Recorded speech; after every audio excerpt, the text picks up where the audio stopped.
This is an Irreverent podcast. Check out irreverent.fm for shows from all our friends. At LinkedIn, we know hiring is a big deal for your small business. Sometimes it can feel a little overwhelming. LinkedIn uses data that you can't find anywhere else to give you the best candidates, all so you can feel confident you're hiring the best person for the job. And even a little hiring bliss. See why 86% of small businesses who post a job on LinkedIn get a qualified candidate within a day. Post a job for free at linkedin.com/achieve. LinkedIn, your next great hire is here. Hello and welcome to Exvangelical, a show that, for over 8 years now, explores the world inside and outside the evangelical subculture. I'm your host, Blake Chastain. I'm recording this episode on January 20th, 2025. It's Martin Luther King Day, as well as Trump's second inauguration. The mood is very different than it was during the first one. During that first go-round, there was a lot of anger and shock that someone as dishonorable, vulgar, and loose with the truth as Trump could have been elected. In retrospect, it seems like a much more innocent time. In the intervening years, Trump has completely transformed the Republican Party.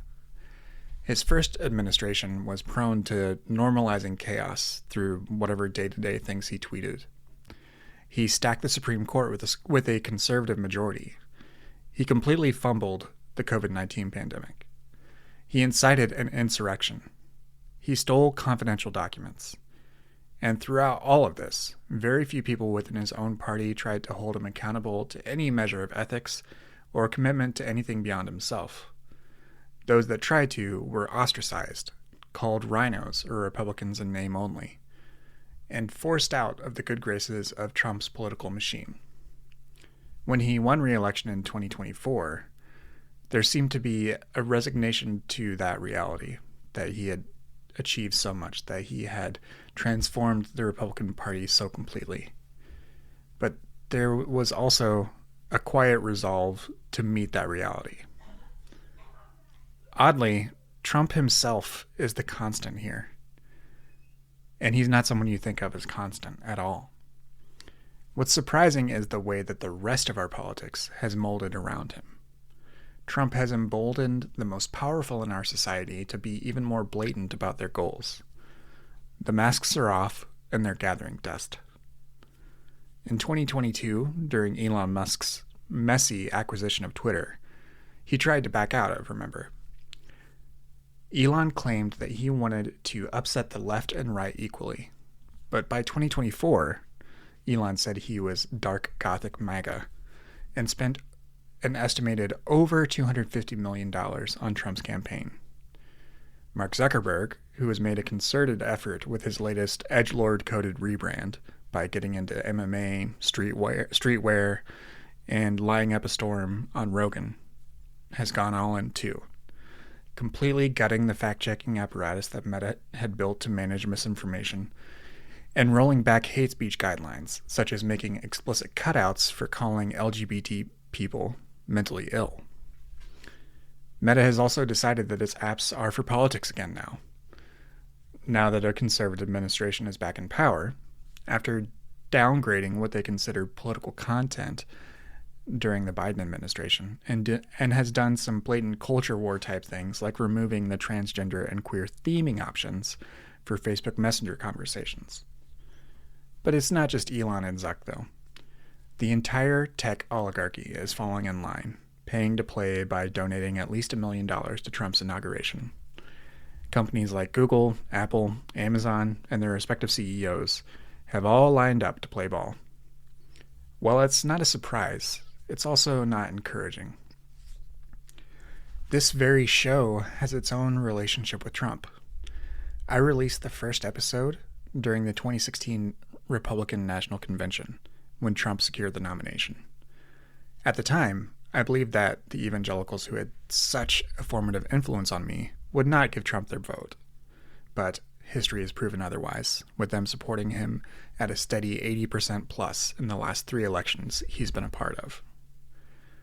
The truth is that the most powerful factions in government, and increasingly the corporate worlds, and the philosophies of some of our most influential and powerful companies are far more palatable and far more amenable to conservative white evangelical notions than it was when this show started. And I'm not sure where things go from here. Over the weekend, access to TikTok was disrupted due to a law that demanded the app be sold to a US-based company or face a ban, and that ban was held up by the Supreme Court. The ban was ostensibly due to national security concerns, though the details of those concerns have never been made available to the public. Service to TikTok was reinstated after Trump insisted he would find a solution, and after TikTok's leadership made fawning comments about Trump. By the time this is posted, Trump will have already started taking action through a flurry of executive orders that will disrupt the American way of life. In the past, activists would take to a platform like Twitter to raise concern, organize, and develop public responses, with the opportunity to create counterpublics. One thing I'm not certain about is where such counterpublics can take root today, and whether they will have the same opportunity to grow as they did previously. What does it mean when the owners of so many of our supposed public squares align themselves with the thin-skinned individuals like Elon Musk and Donald Trump, who show no concern for bias or altering their algorithms to whatever they dictate and whatever they prefer? But the uncertainty of this moment also presents an opportunity. There's already some momentum behind Blue Sky, the Twitter alternative that began as a research project at Twitter itself that is based on the AT or AT protocol. There's an effort called Free Our Feeds that wants to build upon the same AT protocol. Blue Sky is launching its own video feed, and third-party apps like Flashes are sparking a lot of interest, even as established companies like Flipboard create apps like the one they have called Surf that builds upon the Fediverse. I'm not sure if any of these services will see mass adoption, but there is a hunger among the most online of us to have a bit more independence over our digital experiences, free from the whims of billionaires who have made a habit of showing their disdain for the people who make their networks worthwhile. There is much more at stake than whether or not a noisy online public can find its place online. We face multiple simultaneous crises: a housing shortage, food insecurity, the changing legal status of immigrants, climate crises, and further threats to democracy here in the US and abroad, amongst others that I just don't have the time to mention. But one of the crises we face is an information crisis, one that is looking to get harder and harder to navigate. We will need a counterpublic, or multiple counterpublics, to respond. And I hope to be a part of that. I'm traveling for the next 2 weeks for my day job, so I may not have a full interview until later next month. But rest assured, this show is not going anywhere.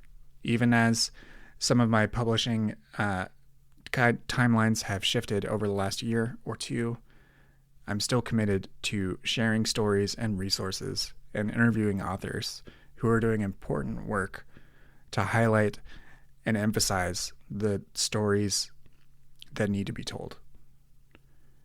I'm very thankful for anyone who is still listening, for anyone who is listening to similar shows, and to those that are working to fight back, whether or not you're in a faith institution or you are only working in secular organizations, but that you have an experience within this religious milieu that is now set to have its influence across different parts of our government.